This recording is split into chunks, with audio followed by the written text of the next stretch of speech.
What are you going to do, Democrats? Are you going to abandon wokeness? Are you going to adopt moderate populist policies so that you can actually try and win back the moderates? If you do that, you're going to sacrifice the woke and the left. AOC right now is saying, no, I think wokeness is fine. Wokeness is fine. Okay, pick one. Because you can't have both. Regular people don't want woke garbage. And if you go with woke, you lose moderates. If you go with moderates, you lose woke. Thank you and have a nice day. This is why Democrats have been so adamant about falling in line and agreeing with whatever they say, no matter what. And this is exactly why their ratings are collapsing. The woke media is absolutely collapsing. Not only is it mainstream or legacy media, but also YouTubers and alt media are losing subscribers in droves, left and right. They're losing subscribers. You know, the left media, the woke media is melting down. It's all coming crumbling down. Let's get into this clip here where Tim Pool is talking and reacting to MSNBC and CNN ratings plummeting, and then the left-wing alt media on YouTube dropping subscribers and paid members left and right. It's glorious to watch. I don't want to watch anybody's career downfall. I want to see anybody lose their job. Would never pray for that. Would never pray on someone's downfall like that. But at the end of the day, when you spread as much information and harmful rhetoric and, you know, fiery but mostly peaceful protests and stuff like that, you kind of just get what's coming to you at a certain point. Let's get into this clip here where Tim Pool breaks it all down. Cometh now the repercussions of lying to people for so long. MSNBC and CNN ratings plummet following Trump's landslide victory. And it's not just the corporate press. We saw a video last week where David Pakman, a prominent liberal streamer, says, please stop unsubscribing. We are losing paid subscribers. We are seeing people leave the channel. I called all these other liberals. They're all seeing the same thing. And indeed, it is true. Now, it's not the apocalypse for these people. David Pakman lost 10,000 followers and then maybe more because they only round to the 10,000. He's gained that back since then. Brian Tyler Cohen, who is a massive YouTube channel, has lost 10,000. He has not recovered. And we are seeing this across the board, and it is not impacting channels on the right. And I think this sends a big message, my friends. You see, in the earlier segment this morning, I was talking about how Democrats are more concerned with being Democrats than they are with being right, whereas Republicans are more concerned with being right than they are with being Republicans. Hence, they won over libertarians. Donald Trump went to the Libertarian Party facing boos from the crowd because he was... If you enjoy content like this, then make sure you leave a like and subscribe to the channel. It really does help me out a ton. Let's get back to the video. It's like, maybe I'll get some of you. Maybe I'll get some of you because I'm willing to compromise and make my offer to everybody to win this election. And, you know, I think that libertarians did help push Trump over that mark because the third-party candidates didn't actually get that many votes. But if you look now at what's happening to MSNBC and CNN, I think David Pakman exemplified it much better because they're not going to explain. MSNBC, CNN is not going to come out and be like, oh, heavens me, we're losing all of our viewers. But David Pakman will, because he's an individual channel and he relies on subscribers and, views and all of these things, probably making a ridiculous amount of money. And I will stress this too. Boy, oh boy, the podcast world is changing. With this, they call the podcast presidency. Media has shifted and money be flowing in. Ad rates are starting to skyrocket in ways I did not expect. So now it's... And that landscape is way better for the country. I don't care which political side you're on. That landscape is way better than corporate controlled media. If you look into who owns these news stations, even if they're right-leaning, left-leaning, whatever, they're all owned by the same people. They're all just controlling and brainwashing their audiences. No matter which side you're on, it is better for the media landscape to be what it's shifting into right now. It is better for independent creators to own the media, because that way, if you're spreading lies and you're wrong about things on purpose to brainwash your audience, what's happening to left-wing YouTubers is what's going to happen to you. If you're trying to spread truth, even if you're wrong here and there, it's okay. You're not going to lose 10,000 subscribers overnight like David Pakman and Brian Tyler Cohen and these people. But if you're deliberately lying to your audience, when they find out, the market will speak. The market is going to act. Whereas with legacy media, they'll be okay. They're just a propaganda machine. And what I think is happening, and you could argue this is also happening with Elon Musk, but that's for a different, discussion. I think these people, maybe this is well known. I don't know. This is just theory that I've come up with that I think is pretty much guaranteed to be true. these people, these billionaires, they own these, Fox News, CNN, MSNBC, they own these news stations, and they push certain propaganda to get certain people elected. They get on those people who get elected's good side. And then those people put policy in place to help out their actual cash cow businesses, to help out the actual businesses that generate them profit. So it doesn't really matter if the news stations generate profit or not. They're trying to get certain people elected and in positions of power. And when they get on their good side with the propaganda that's being spread, those people who they got on their good side, they put policies in place that help the actual businesses that are there to generate those people revenue.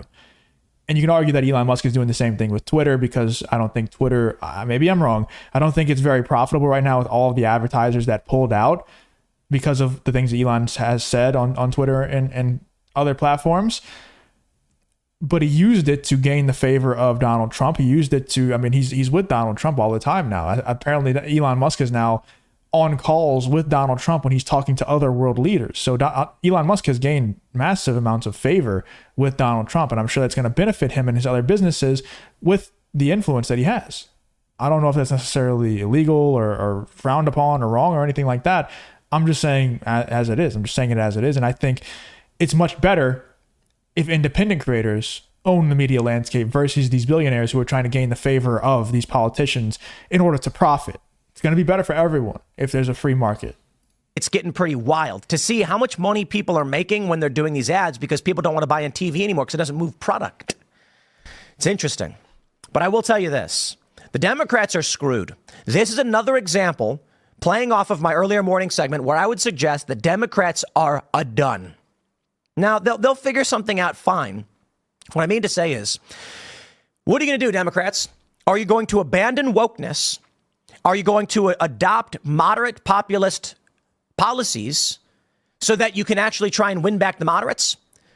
If you do that, you're going to sacrifice the woke and the left. AOC right now is saying, no, I think wokeness is fine. Wokeness is fine.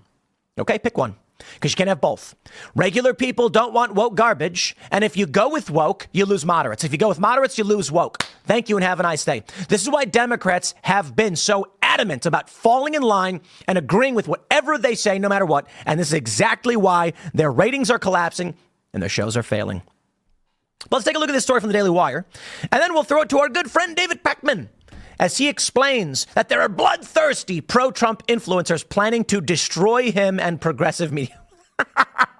He plays a clip from our show where I mentioned that liberals are propped up by bots, which I believe I have a preponderance of evidence to suggest as such. Notably from this story in the Washington Times that talks about how liberals are losing followers en masse, which is not explained by an exodus, which they tried to do. But he plays the clip of us, and then he's like, look at what Trump supporting streamer Tim Pool has. Oh, shut up, David. I've known that guy for like 12 years. All right, here's the Daily Wire. They report MSNBC and CNN's ratings plummeted after President-elect Trump's landslide victory against Kamala Harris was announced early morning hours of Wednesday after the election. According to Nielsen data, the viewership on MSNBC on Thursday analyzing Trump's win brought in a total for all day of 596,000 viewers. And in the coveted age demographic of 25 to 54, a total of 71,000. Whoa! Holy smokes.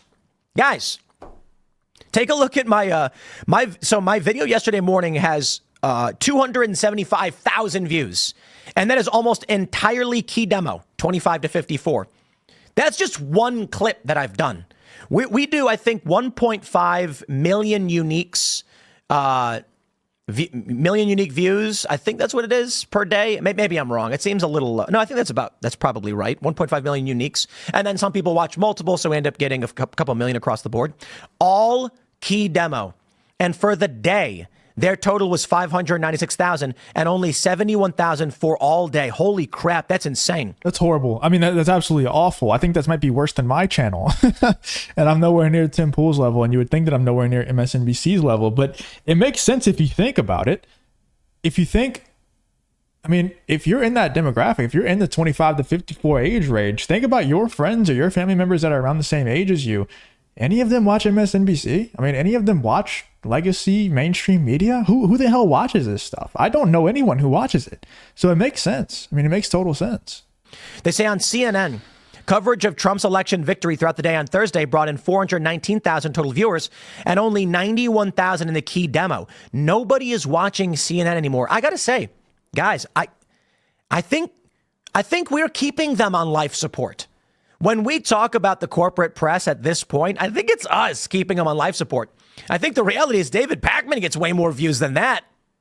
He's losing subscribers. He gained them back. He's whinging. You're whinging, David.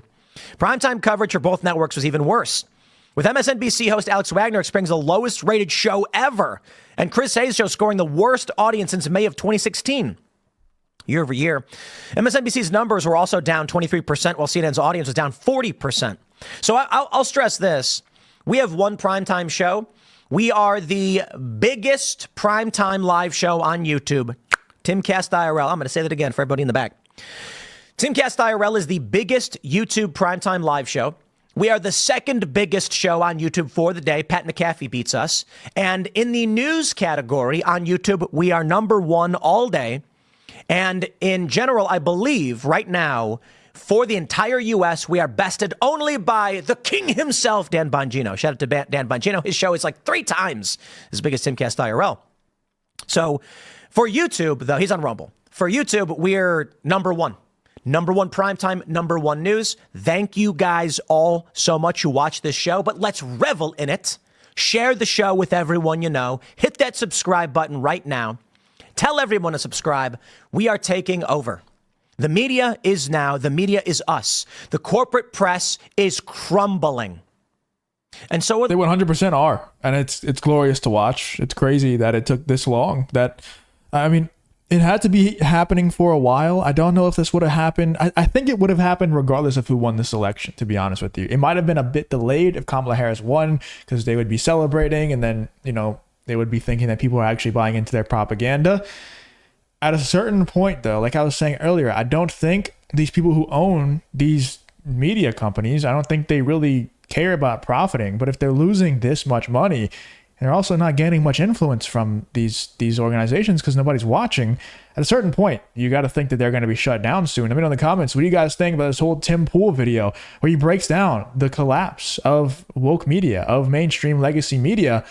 It's getting bad out there for these guys. And like I said, it's not just mainstream. It's also the alt media, David Pakman and people like that, Brian Tyler Cohen, these leftist streamers and YouTubers, they're hemorrhaging subscribers.